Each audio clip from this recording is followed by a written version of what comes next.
All right, I am back, and this month we've got the Fusion Cup. Well, this coming month, and this particular cup is special to me in that I helped create and test this cup. So maybe a little biased in how much I like this cup, but um, I think it's really good. So, what is the Fusion Cup? We're going to be taking a first look at it, which is what I'm rebranding this. These are the Team Ranker videos of the past, but I'm going to be doing a lot more with this Team Ranker, and instead of including that all in one video, I think I'm going to create these first look videos that do what the old stuff does, and then look at some new stuff in different videos. Alright, so what is the Fusion Cup? Well, the Fusion Cup is the January Cup, first of all. This will be going from January 1st to 31st. This does overlap with the Timeless Cup. And so there are two stipulations here, really. They're dual types only. So you cannot use a single type Pokemon. It has to have two different types. And its second move has to be less than or equal to 50,000 in cost. And so that stipulation also applies to Pokemon like Lucario, which have 75,000 dust cost, but their baby form has a 25,000. So while you can use the baby trick to get a third as expensive second charge move, Lucario is still not included in this cup. Okay, and we have some other high dust inclusions here that are being excluded: Azumarill and Medicham and Wormadam. I think Dugong is just kind of overpowered with the recent addition of legacy moves. I'm not really familiar with the dust investment because, well, Dugong used to be not very good. So we'll see in the future probably a lot more from Dugong. But yeah, that is the Fusion Cup. This cup is relatively easy to intuitively understand what the allowed mons are. Also, we'll see Galarian Wheezing, but if you subscribe to the PV Poke rankings, you might see that does not mean that it will be getting a lot of use. All the way down at 142, which I believe is third from last in the PV Poke rankings. So maybe later on Galarian Weezing. But I am taking the rankings from 1 to 45, from Altaria down to Houndoom. And we're going to be investigating those in three-mon matchups. A little difference here, both with my environment and with the notebook. So you might notice I'm on Linux and I'm running this actually on my own computer. So I built a computer over the weekend that has 32 gigs of RAM and a CPU with 8 cores and 16 threads. So massive parallelization options there. So to do that, I'm adding in these two. I'm actually not using clustering right now, so I can get rid of that. That'll be later. And so I'm going to add 90 processes. I technically have 128 at my disposal, but I do have some that are tied up in running the operating system in this window. So I'm only going to use 90, which I found to be relatively fast. So I'm going to be reading these in from a single CSV, actually. So I'm actually incorporating the matrix battle functionality. So you can import and export a list of Pokemon, or you can go in and select these. This is not what I did, but it's a good example.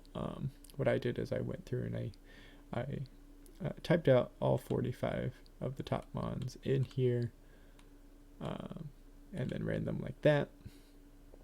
And so, but this is a good example of the output that you get. So we get this, except we can also output that CSV form, which is what I do.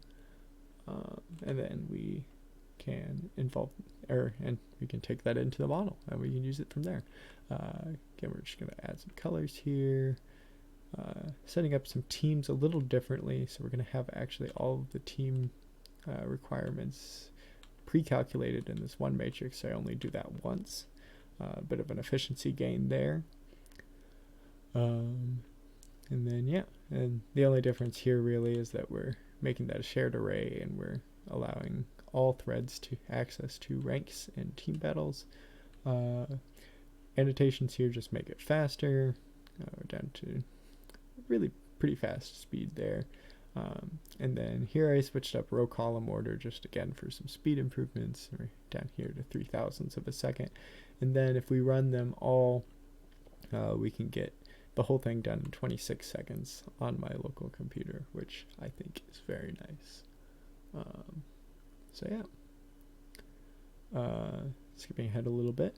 All right, so this is the number of wins. I've actually added X limits here from 0 to the total number of teams, which is, I believe, 42,570, which means that if you square that, you get the number of battles, and that's 1.8 billion or so.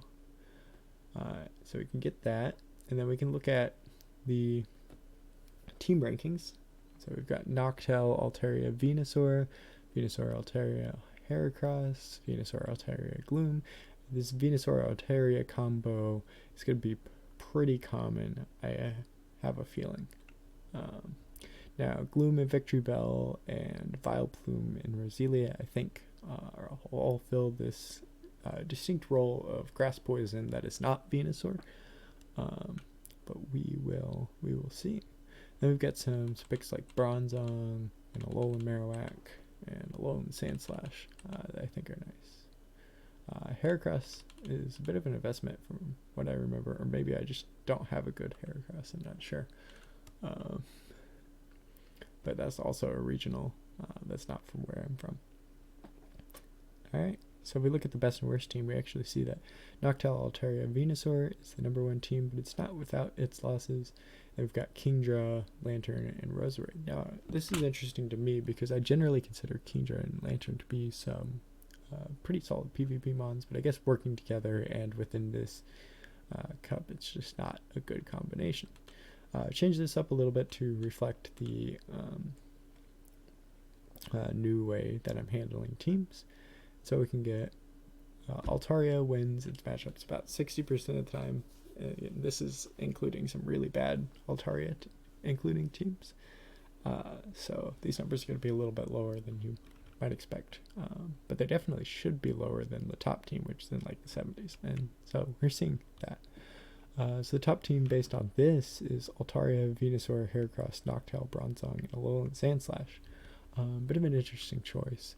If you went from this, I would say maybe Noctowl, Altaria, Venusaur, Heracross, Gloom, skip the other grass poisons, and then Bronzong. So a little difference there. But the individual rankings here I think are pretty good. Again, we can check the distribution here. Looks pretty balanced. This is the average win percentage here on the y-axis versus the PvPoke ranking here on the x-axis. We got a little bit of a downward trend, but the three-mon team versus the one-mon team, not a lot of agreement there.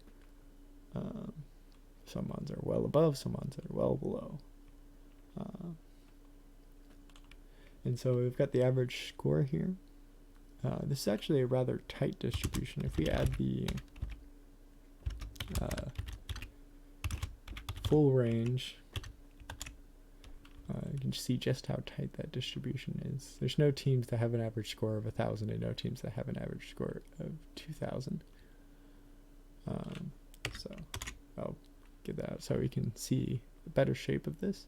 I really like this shape. It's not quite Gaussian. I think it's a little bit better balanced than Gaussian, with this scrunched up a little bit over here. And of course the tail here looks very Gaussian to me. Yeah, and so we can check the top teams by average score. We've got Altaria, Bronzong, Heracross, Altaria, Heracross, Noctowl.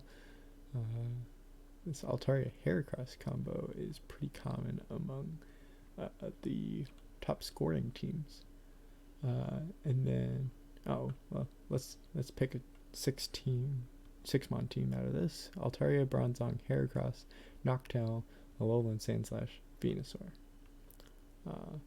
Perhaps a good option there. And then we can compare Altaria, Bronzong, and Heracross versus Lantern, Roserade, and Houndoom. Again, still some losses in the best team, some solid wins in the worst team. And then we can look at average score by Mon. We've got Altaria, Heracross, Venusaur, Noctowl, Bronzong, and Gloom, which is almost exactly the team we constructed above, with the exception of Alolan Sandslash being swapped out for Gloom. I'm a fan of Wigglytuff for this cup, and it's fairly highly ranked. I don't recall where it's ranked up here, so let's check that out. 11th. So I like Wigglytuff. I think it's a solid option. Generally a little more biased towards charm users. I